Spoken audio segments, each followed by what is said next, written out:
మహాగణాధిపతయే నమః. సదాశివసమారంభాం శంకరాచార్యమధ్యమాం అస్మదాచార్యపర్యంతాం వందే గురుపరంపరాం. శ్రీమాత్రే నమః. ప్రేక్షకులందరికీ స్వాగతం. ఇంట్లో ఈ వస్తువులు కానీ ఉంటే ఖచ్చితంగా మీ ఇంట్లో దరిద్ర దేవత ఉన్నట్టే. అదైతే మాట లేకుండా చెప్తున్నాం. అసలు ఇంట్లో ప్రతి ఇంట్లోనూ కూడా లక్ష్మీ కటాక్షం కలగాలి అంటే దాని ఇంట్లో వాతావరణం కూడా అలాగే ఉండాలి.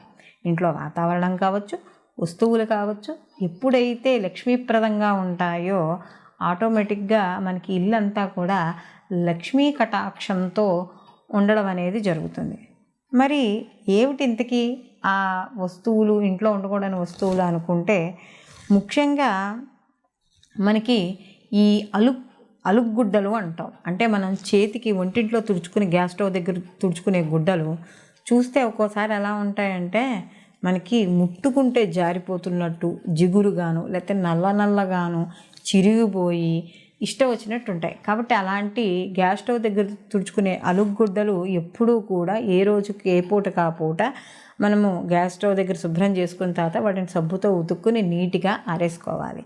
అలా కానీ లేకుండా ఉంటే ఆ ఇంట్లో దరిద్ర దేవత తాండవిస్తుంది. రెండోది చీపుళ్ళు. ఎక్కడ పడితే అక్కడ చీపుళ్ళు ఉండడం, వీధి గుమ్మానికి ఎదురుకుండా చీపుళ్ళు ఉండడం, లేదా ఉన్న చీపుళ్ళు బాగా చిన్నవైపోయి అరిగిపోయి విరిగిపోతున్నట్టుగా ఉండడం. ఇలా ఉన్నట్టయితే ఆ ఇంటికి దరిద్రానికి సంకేతంగా చెప్పవచ్చు. కాబట్టి అరిగిపోయిన చీపుళ్ళు ఇంట్లో ఉండకూడదు. అలాగే మనకి పగిలిన అద్దాలు, పగిలిన గాజు పెంకులు, లేకపోతే మనకి పాత అద్దాలు దాచుకోవడం ఇలాంటివి ఉంటూ ఉంటాయి మన ఇంట్లో. కొన్ని ఇళ్లలో లక్షణాలు ఎలా అంటూ ఎందుకు పాడే బుద్ధి అవ్వదు, పాతది అయిపోయినా కూడా ఏదో కాస్త మొహం కనబడుతోంది కదా అని దాచిపెట్టుకుంటూ ఉంటాం. కాబట్టి అలాంటి పగిలిన వస్తువులు కానీ, పగిలిన అద్దాలు కానీ ఇంట్లో ఉంచకూడదు. విరిగిపోయిన వస్తువులు కానీ ఇలాంటివి ఏవి ఉన్నా కూడా మనకి ఆ ఇంట దరిద్రం అనేది ఏర్పడుతుంది. అలాగే మన ఇల్లుని అయితే ఎంత శుభ్రంగా ఉంచుకున్నామో మన యొక్క మందిరాన్ని కూడా అంతే శుభ్రంగా ఉంచుకోవాలి. అలాగే మనం ఏం చేస్తూ ఉంటారంటే చాలామంది పాడేయడానికి బద్ధకం వచ్చో, లేకపోతే పాడేయడానికి ప్లేస్ లేకో దేవుడి దగ్గర ఏ రోజు తీసిన ఆ రోజు పూలు పక్కన కప్పెడుతూ ఉంటారు. ఆ ఒత్తులు అవన్నీ ఏం చేస్తాం, వారానికో 10 రోజులకో వేస్తుంటాయి. లోపల ఆ పూలన్నీ కుళ్ళిపోయి వాటి మీద నొసలు వాలిపోయి చిన్న చిన్న పురుగులు కూడా వచ్చేసి ఉంటూ ఉంటాయి. దేవుడు పక్కనే ఉంటాయి మళ్ళీ అవి కూడా. కాబట్టి అలాంటివి ఏమీ కూడా దేవుడి పక్కన ఉంచకూడదు. ఏ రోజుకి ఆ రోజు పూలు దేవుడికి ముందు రోజు సమర్పించినవన్నీ కూడా తీసేయాలి. అలాగే మనకి కాళ్ళ కింద వేసుకునే గుడ్డలు, అంటే మనం వాడుకునే పాత ఏవో షర్ట్లనో ప్యాంట్లనో లేకపోతే ఈ నైటీలనో ఎలాంటివి కాళ్ళ కింద వేస్తూ ఉంటాం మనం తుడుచుకుందుకు బయట నుంచి వచ్చేటప్పుడు, బాత్రూంలో నుంచి వచ్చేటప్పుడు. అవి ఏ పూటకు ఆ పూట కానీ కనీసం 2 రోజులకోసారైనా సరే శుభ్రంగా ఉతుక్కుని మనం ఒంటి మీద వేసుకునే బట్టలు ఎంత శుభ్రంగా ఉంచుకుంటామో కాళ్ళ కింద తుడుచుకునే బట్టలు కూడా అంత శుభ్రంగానూ ఉంచుకోవాలి. లేకపోతే మన కాళ్ళ కింద ఉన్న మట్టి అంతా దానికి అంటుకుంటుంది.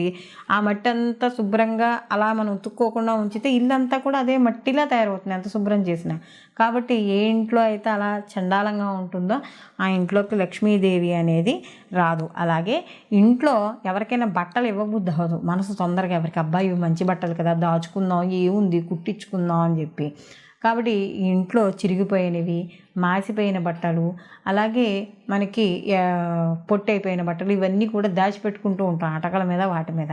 అలా ఇంట్లో వాడని వస్తువులు కానీ, వాడని బట్టలు కానీ ఇలాంటివి ఎక్కువగా పేర్చుకోవడం వల్ల కూడా ఆ ఇంట్లో దరిద్ర దేవత అనేది మనం ఆహ్వానించిన వాళ్ళం అవుతాం. కాబట్టి ఇలాంటి విషయాల్లో తప్పనిసరిగా ప్రతి ఇంట్లో వాళ్ళు, ఇల్లాలు కూడా జాగ్రత్తగా ఎవరైతే ఉంటారో ఆ ఇంటికి దరిదాపుల్లోకి దరిద్ర దేవత అనేది రాదు. సర్వేజన సుఖినో భవంతు. లోకా సంస్థ సుఖినో భవంతు.